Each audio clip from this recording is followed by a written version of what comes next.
नमस्कार दोस्तों, मैं अंकुर उपाध्याय स्वागत करता हूं आप सभी का एक बार फिर से अपनी नई वीडियो में। दोस्तों 2-4 दिन पहले आप सभी ने एक न्यूज़ तो ज़रूर सुनी ही होगी कि ताइवान का स्टॉक मार्केट भारत के स्टॉक मार्केट से बड़ा हो चुका है। मैं आपको बताना चाहूँगा, स्टॉक मार्केट ताइवान का बड़ा हुआ है एक कंपनी के दम पर। उनकी एक कंपनी की वैल्यू इतनी है जितनी हमारे टोटल मार्केट कैप की वैल्यू है उसका 40%। यानी हमारे शेयर बाजार में अगर सारी लिस्टेड कंपनीज के मार्केट कैप को प्लस किया जाए तो 100 रुपए निकल रहा है, तो ताइवान की एक कंपनी 40 रुपए की है। समझ रहे हो आप? यानी इतनी बड़ी हो गई है उनकी एक कंपनी। इनफैक्ट उनकी एक कंपनी दुनिया की टॉप दिग्गज कंपनीज में से एक कंपनी बन गई है, टॉप 3 में। ये रैली है ताइवान की सेमीकंडक्टर चिप बनाने वाली कंपनी की, और इसी की वजह से ताइवान का मार्केट कैप इंडिया के मार्केट कैप को सरपास करता हुआ दिखा है। पहले मैं आपको डेटा बताना चाहूंगा।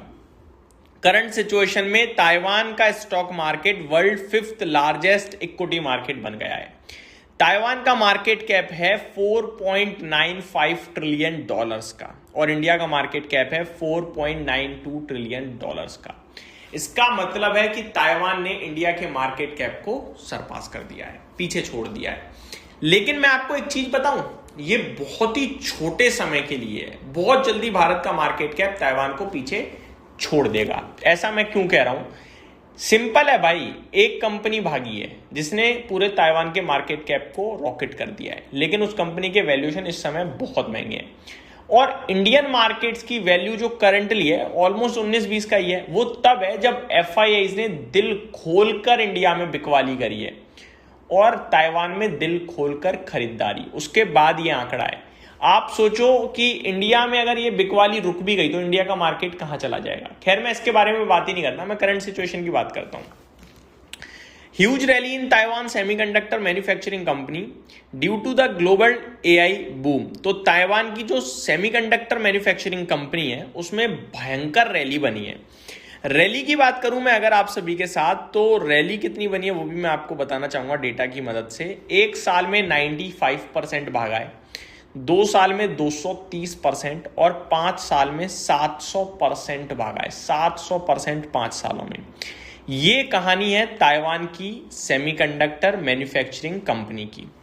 एनवीडिया का मार्केट कैप है $5 ट्रिलियन का, जितना हमारा पूरा भारत का इक्विटी मार्केट है। माइक्रोसॉफ्ट का मार्केट कैप है $4 ट्रिलियन का, almost equals to India's total market cap.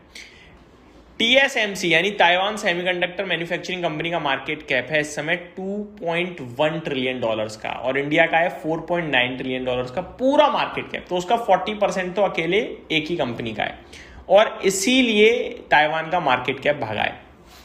अब आप देखिए, ताइवान की एक कंपनी का मार्केट कैप $2.1 ट्रिलियन है और टोटल मार्केट कैप करीब $5 ट्रिलियन। तो इंडिया ताइवान ऑलमोस्ट एक ही जगह है, उनकी एक कंपनी ग्लोबल कंपनी बन गई है, बस फर्क इतना ही है। अब मैं आपको बताना चाहूंगा आगे की कहानी है कि इंडिया का जो टोटल मार्केट कैप है वो ताइवान से इंडिया का जो टोटल जीडीपी है वो ताइवान के मुकाबले 4 गुना है। तो जीडीपी और मार्केट कैप में फर्क है, हमेशा याद रखिए। जीडीपी के मामले में हम ताइवान से 4 गुना बड़े हैं, ठीक है जी। इंडिया का टोटल जीडीपी है 4.4 to 4.5 ट्रिलियन का। ताइवान का जीडीपी अराउंड $900 बिलियन है, यानी करीब $1 ट्रिलियन मान सकते हो आप। तो हम 4-4.5 गुना बड़े हैं इकोनॉमी वाइज ताइवान से। तो इकोनॉमी के हिसाब से आप कंपेयर नहीं कर सकते हमें और ताइवान को। बस फर्क यहाँ पे है कि उनकी एक कंपनी बहुत ऊपर चली गई, ग्लोबल कंपनी बन गई है।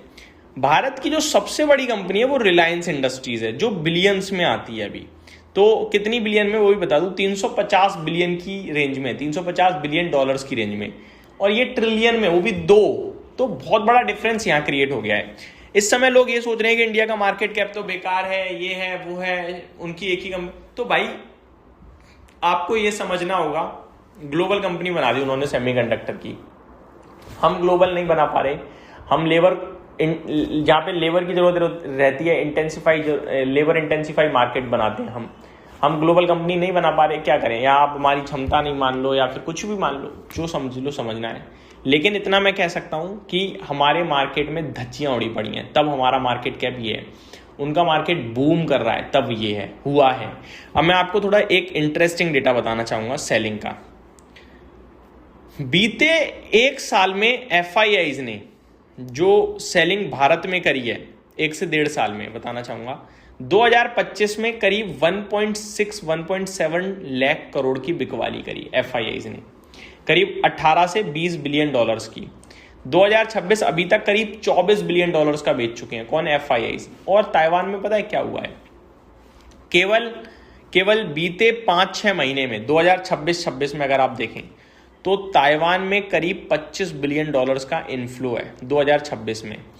तो आपको ये दिखना चाहिए कि जितना हमारे यहाँ बेचा जा रहा है उससे ज़्यादा वहाँ खरीदा जा रहा है, तब जाके ये मार्केट है। हमारे मार्केट में इतना पैसा आ गया ना, हम 8 ट्रिलियन डॉलर पहुंच जाएंगे सीधे। और हमारा ग्लोबल मार्केट चलेगा, ब्रॉडर मार्केट, एक कंपनी नहीं चलेगी।